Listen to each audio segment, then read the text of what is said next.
Charles turned blind eyes when asked about William and Harry, a scandal from BBC documentary. The Prince of Wales, 73, has been championing diversity and inclusion this week, a cause he said is close to his heart. The heir apparent made the comments during a visit to Homerton College at the University of Cambridge yesterday. He also officially opened pharmaceutical giant AstraZeneca's new £1 billion science lab in the city. On his visit to Homerton College, Charles was greeted by the principal, Lord Woolley of Woodford, who is the first black man to lead an Oxbridge college.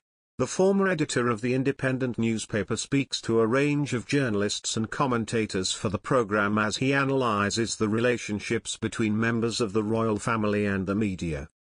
With Ms. Mills, he discusses how the royal households have, in the past, not operated in perfect harmony with one another.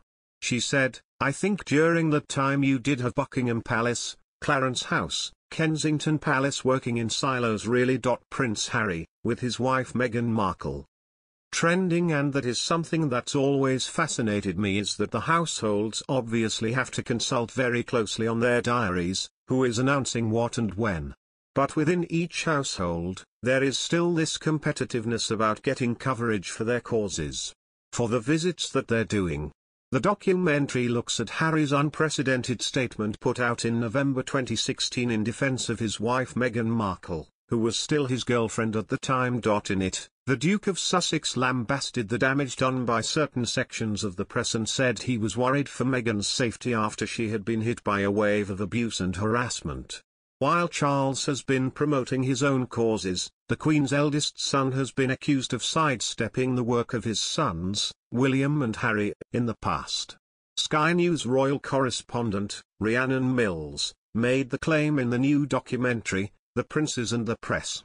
She said, "When I've interviewed Prince Charles and tried to ask him about his sons maybe being involved in championing causes around young people, Prince Charles sidestepped that. He didn't want to talk about that." The Princes and the Press is presented by Amol Rajan, the BBC's media editor and a host of the Today Show on Radio 4. The former editor of the independent newspaper speaks to a range of journalists and commentators for the programme as he analyses the relationships between members of the royal family and the media.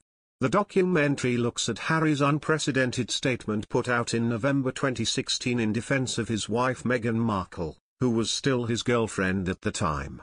He added, "Some of this has been very public, the smear on the front page of a national newspaper, the racial undertones of comment pieces, and the outright sexism and racism of social media trolls and web article comments." The extraordinary statement, which was released just a week after Meghan and Harry's relationship was made public, came at the same time his father, Charles, was on a royal tour. The Prince of Wales was in Oman for a week-long official visit with the Duchess of Cornwall. Charles, who began the tour with a ceremonial sword dance, was said to have had the headlines taken away from him by Harry's bombshell statement. She added, "You do not do anything while another member of the royal family is on tour that could possibly overshadow that tour." Prince Harry confirming he was dating Meghan Markle blew any coverage about Prince Charles completely out of the water. The Princes and the Press is available on BBC iPlayer. Charles, who arrived for his 7-day trip alongside his 74-year-old wife Camilla Parker Bowles, was soon blown out of the water by his youngest son. Robert Jobson, the so-called godfather of royal reporting, was with the Duke of Rothesay at the time. He promised to give Charles a front-page splash during negotiations to secure an interview with the heir to the throne. However, he explained to the BBC's Amol Rajan in episode 1 of the broadcaster's The Princes and the Press documentary, how the Duke of Cornwall was about to be snubbed.